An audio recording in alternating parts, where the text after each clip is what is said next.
Проект «Учим, знаем» — это проект госпитальных школ. Это школы, которые работают с детьми, находящимися на длительном лечении в различных стационарах. Страна очень большая, у нас есть крупные стационары в каждом регионе, где дети проходят очень длительное и, как правило, это, конечно же, тяжелое лечение. Но это не значит, что эти дети ничего не делают. Деятельность для нас очень важный компонент для того, чтобы справляться с эмоциональными последствиями тяжелых заболеваний. Поэтому во всех таких стационарах работают госпитальные школы, профессиональные госпитальные педагоги, это государственные школы, и дети с учетом всех особенностей течения болезни, тяжести переносимого заболевания продолжают учиться, не теряя абсолютно ничего в своем развитии. Наша работа с Кыргызстаном началась с того, что в 2018 году приехала группа специалистов из Республики Кыргызстан в Москву именно знакомиться с системой работы госпитальных школ, увидели это и попросили нас оказать соответствующую научно-методическую поддержку такому же движению, такой же работе на территории республики. Прежде всего в городе Бишкеке, где находится Центр материнства и детства, где есть детское онкологическое отделение. Онкология детская – это длительная болезнь, опосредованная очень многими факторами физиологическими, многими. Вся жизнь меняется в семье, когда ребенок так тяжело заболевают. И именно тогда был подписан меморандум между проектом госпитальной школы России «Учим, знаем» и Министерством образования Республики Кыргызстан. С этого момента мы начали совместную работу. За эти годы мы сопровождали открытие первой госпитальной школы здесь, в Бишкеке, команду учителей, которые стали педагоги школы номер 60 города Бишкека. Именно эта школа была уполномочена на эту работу в свое время, и стали сопровождать данную педагогическую группу, передавать опыт, приглашать на конференции, обучать, консультировать. И таким образом сегодня здесь, в Бишкеке, работает группа педагогов именно в детском отделении, которое обеспечивает эту работу.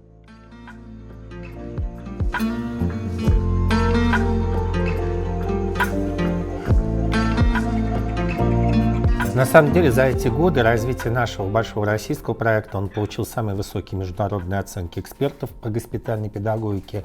Разработана вся научная основа, как нужно обучать таких детей. Потому что очевидно, что когда ребенок тяжело болеет, это не может быть как в обычной школе.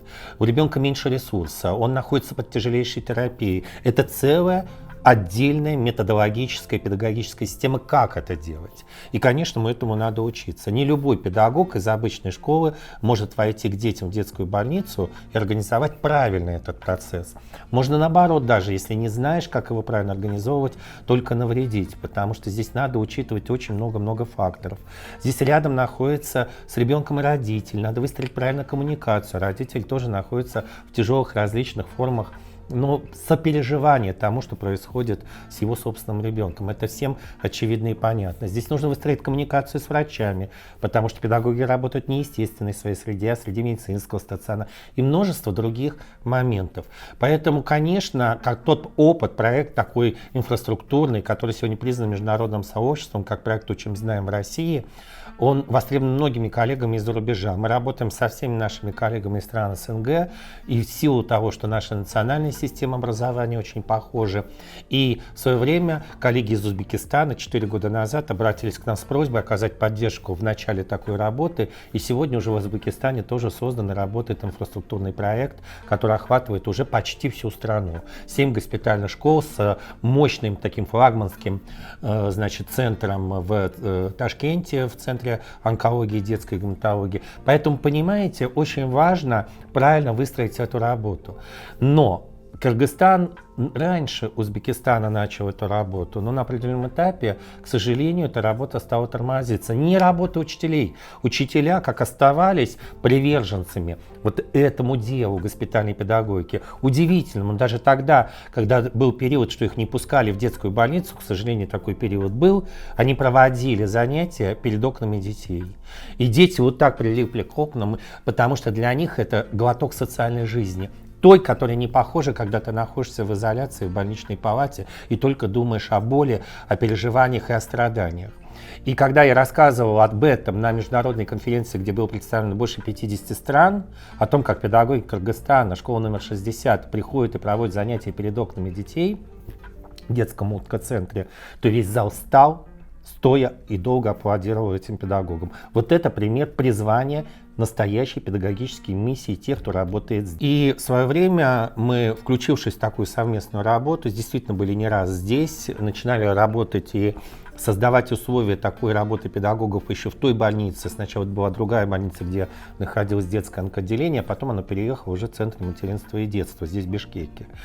Конечно, эту работу сопровождал фонд, как инициатор этой работы, фонд «Помогать легко», потому что благотворители, общественники, как никто, понимают нужды и чаяния своих подопечных. Это детей и их родителей. И в самом деле все, что делается, прежде всего делается во имя ребенка. А задача государства — обеспечить необходимые условия для того, чтобы качество жизни этой группы и детей, и их родителей повышалось. Поэтому мы не первый раз в Кыргызстане здесь, мы приезжаем, по возможности консультируем, проводим супервизию, обмениваемся. И, конечно, педагогические группы Кыргызстана приезжают к нам на все наши крупные международные конференции по госпитальной педагогике. Поэтому сегодня я могу совершенно на уровне международной экспертизы сказать, что в Кыргызстане создана уникализированная группа госпитальных педагогов, которые обладают уникальными способностями и возможностями обучения детей в условиях медицинских стационаров. Для нас сегодня очень важно, что эти педагоги есть, они действительно несут в себе вот эту миссионность, огромную миссионность. Сегодня надо только создать правильные и необходимые условия их работы, пользоваться этим опытом на ресурсной основе, потому что именно эта педагогическая группа в состоянии обучать других педагогов и именно этой работе, этой квалификации дополнительной и достичь тех результатов, которые будут влиять на качество жизни этой группы людей. А, как известно, никто из нас с вами не застрахован от того, что в семье не так тяжело не заболеет ребенок. Особенности методик преподавания с этой группой детей заключается в том, что это не просто как здоровый ребенок, который пришел в школу, проходит с которым занятия, а это ребенок, который находится прежде всего как пациент медицинской организации под тяжелейшей терапией. Очень часто длительный, очень часто агрессивный, очень часто который то вверх, то вниз, который влияет на очень серьезный психологический статус этого ребенка и тех членов семьи, которые находятся рядом. И многие другие вопросы. И, конечно, здесь наша задача выстроить так образование, чтобы оно было подстроено под особенности каждого такого ребенка. Например, ребенок получает химиотерапию, и понятно, что его ресурс ограничен, потому что химиотерапия порождает очень многие физиологические процессы. Правильно вы говорите, ослабляет состояние организма. Поэтому это программа, которая тесно выстроена в взаимодействии с врачами. Врачи нам задают параметры работы с ребенком, его ресурсное содержание, а мы готовим такую образовательную программу, которая, с одной стороны, дозирована. Наша задача не навредить, а наша задача поддержать образовательный и социальный статус этого ребенка в период лечения. Поэтому разработаны специальные программы, которые учитывают основную тематику школьных программ. Мы сначала опираемся на нее по основным предметам, потому что времени сначала не так много на работу, а потом уже дополняем по мере того, как ресурс ребенка увеличивается. И еще особенностью госпитальной школы является то, что здесь педагог, который работает, вот он как педагог какого-то, знаете, внеурочного занятия. Ведь неурочное занятие, ребенок идет по интересу. Ему никто не говорит, ты должен, ты надо, ты необходимо, еще что-то. Он идет туда, потому что ему интересно. Если ему не интересно, он не придет. Вот так же и здесь. Если ты не интересен как педагог этому ребенку, он скажет, я плохо себя чувствую. И он действительно плохо себя чувствует, у меня что-то болит. Что ты скажешь? Нет, давай учиться? Ничего не получится. И поэтому госпитальные педагоги начинают с программ вовлечения ребенка в деятельность как таковую. А это идет всегда через сферу интересов. Они узнают интересы ребенка. И такие программы, там робототехника, арт-терапия, чтобы ребенка адаптировать, вовлечь, а уже потом через это давать основную школьную программу. Учителя, которые работают здесь, в Кыргызстане, не только постоянно находятся в системе такого, как мы говорим, корпоративного обучения в рамках проекта «Госпитальная школа России», они, можно сказать, абсолютно наши коллеги и часть этого проекта, все вебинары, семинары, но еще и прошли специализированную программу дополнительного профессионального образования, повышения квалификации по направлению госпитальная педагогика в Московском государственном педагогическом университете. Сегодня в России такие программы уже есть и на уровне бакалавриата, и на уровне магистратуры. каждому педагогу, неважно, будет он работать в госпитальной школе или нет, сегодня в педагогических вузах России дают этот компонент госпитальной педагогики, потому что, увы, больных детей, детишек, которые болеют различными заболеваниями, достаточно много. Они не обязательно все госпитализированы, они могут получать лечение амбулаторно, приходить в школу, и знать особенности работы с такими детьми сегодня очень важно. Иначе никакого результата в системе образования мы не достигнем. Да я не только их увидел, вы понимаете, все эти годы мы находимся в тесной связи, поэтому все, что я сегодня слышал на форуме, который проходит, на который приехал, это все для меня не ново, потому что мы находимся постоянно во взаимодействии, все самые трудные моменты, когда даже был такой период, когда этих замечательных учителей, помощников врачей не пускали в клинику под какими-то разными предлогами, мы всегда находились рядом. Да и сами педагоги все время приезжают и выступают у нас с докладами, поэтому то, что происходит на площадке, для нас это не то, что мы видим сегодня впервые. И я могу сказать, и уже говорил об этом, что это высочайший сегодня стандарт.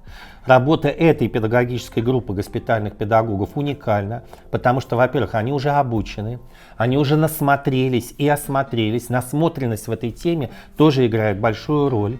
Вы знаете, что не каждый человек, который приходит, поработает месяц, говорит: ой, я не могу, ухожу. Они уже прошли все эти этапы осознания, вот как встроиться в эту систему. Это не так просто. Как справляться с психологическими стрессами, с вещами, когда... А такое бывает, ребенок уходит из жизни. Это такие уже, знаете, подготовленные, это серьезная педагогическая группа, которая работает абсолютно в рамках международных стандартов госпитальной педагогики и является локомотивом этой работы здесь, в Кыргызстане.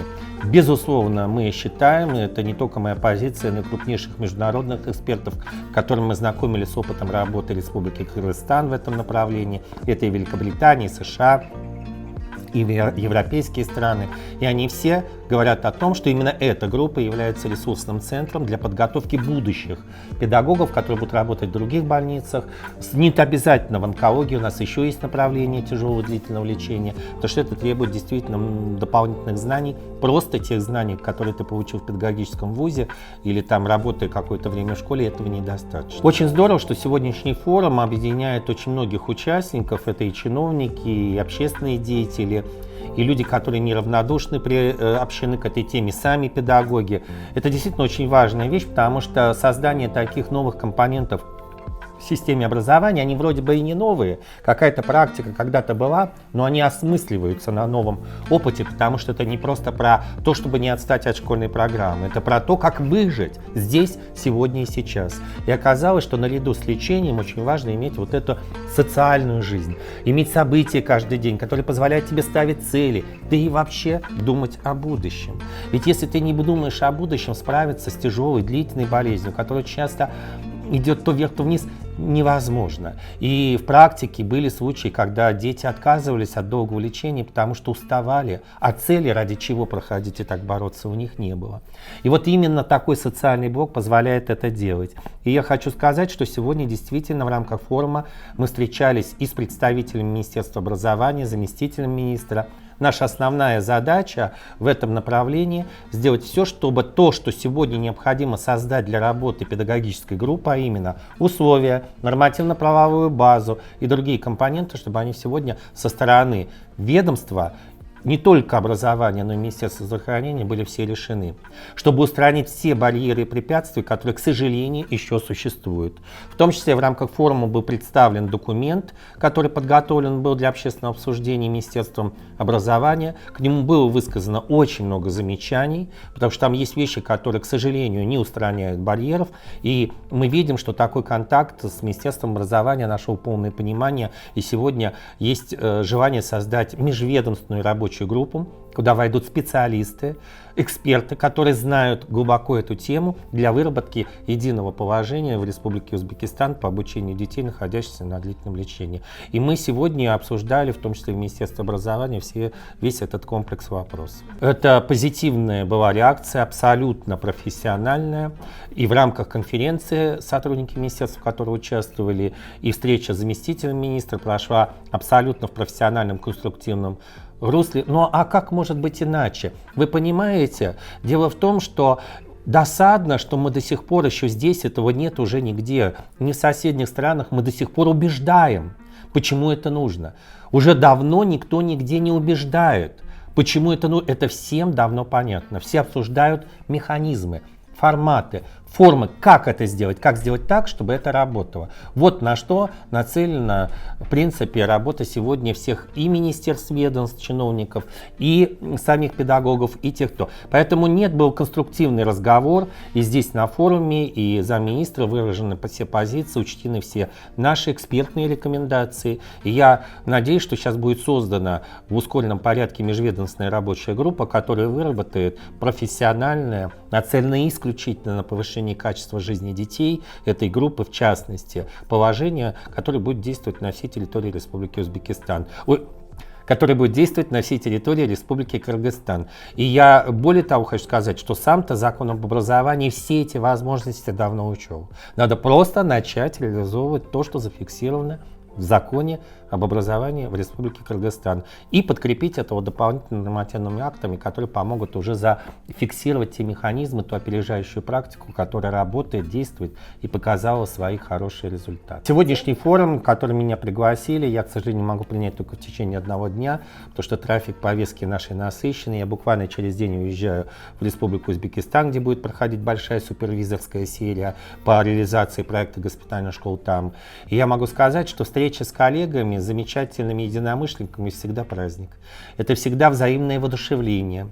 И я вижу, насколько действительно здесь люди озабочены тем, чтобы устранить все те препятствия, которые есть уже в действующей работе госпитальной школы. И наоборот, сделать это системным элементом в системе образования, чтобы это работало без каких-то убеждений, а приносило только пользу детям, родителям, ну и, конечно, удовлетворение от того, что они делают самим педагогам. Это очень важная поддержка. Здесь прозвучало очень много дельных и конструктивных предложений по социальной поддержке самих педагогов, программ профессионального выгорания, потому что здесь эмоциональный контакт всегда с этими детьми. Это непросто, ты становишься участником страданий, переживаний не только ребенка, всей его семьи. И, конечно, накапливая такой вот опыт, нужно тоже давать и себе возможность восстановиться, отдохнуть. И сегодня звучали предложения, что нужно в системе образования этим педагогам предоставить путевки в санатории, чтобы они могли восстановить свои силы. Не только это. Здесь обсуждались механизмы, как финансировать эту работу. И депутатская группа, которая тоже включилась в эту работу, вносит свой вклад и очень внимательно изучает, слушает специалистов. Вот это самая ценная и самая главная задача форума, чтобы все, от кого зависит принятие решений, услышали голос специалистов, кто давно этим занимается, кто известен в этой сфере, чье имя авторитетно и кто говорит о тех результатах, которые выстроены на основе научных выводов. Проведена масса, целый корпус исследований. Не просто нам так кажется, что вот так лучше, а это доказанная образовательная политика, что только это приносит результаты, и это надо делать вот в таких-то форматах, при этом учитывать какую-то специфику той или иной страны и так далее. И я вижу, что есть глубокое понимание всех участников этих вопросов. Очень приятно вот этот подъем воодушевления. Здесь есть место иногда и вот такому волнению в голосе, вибрации, потому что вы поймите, мы говорим об этой работе, а работа с такой категорией детей — это не работа, это часть твоей жизни, которая неотделима. Ты не можешь прийти домой и забыть про это. Ты все равно про это остаешься, ты продолжаешь об этом думать и дома, и в отпуске, где бы ты находился. Это такая жизнь, вот от нее никуда не... Вот мы такие. И поэтому здесь вот эта атмосфера особенно чувствуется, что здесь собрались все единомышленники, которые заинтересованы в том, чтобы дети Кыргызстана получали качественное образование, несмотря на все сложности, которые в их жизни могут возникнуть. И на самом деле я в России, в Узбекистане вижу счастливые улыбки этих детей, и всегда хочется задать вопрос, ну почему? Почему дети в Республике Кыргызстан должны быть этого лишены? Поэтому я думаю, что сегодня всем это понятно. Здесь нет ни одного человека, который сказал, что это не нужно. Единодушное понимание, надо делать следующие шаги, уже конкретные, по созданию системы обучения детей данной категории, данной группы в Республике Кыргызстан.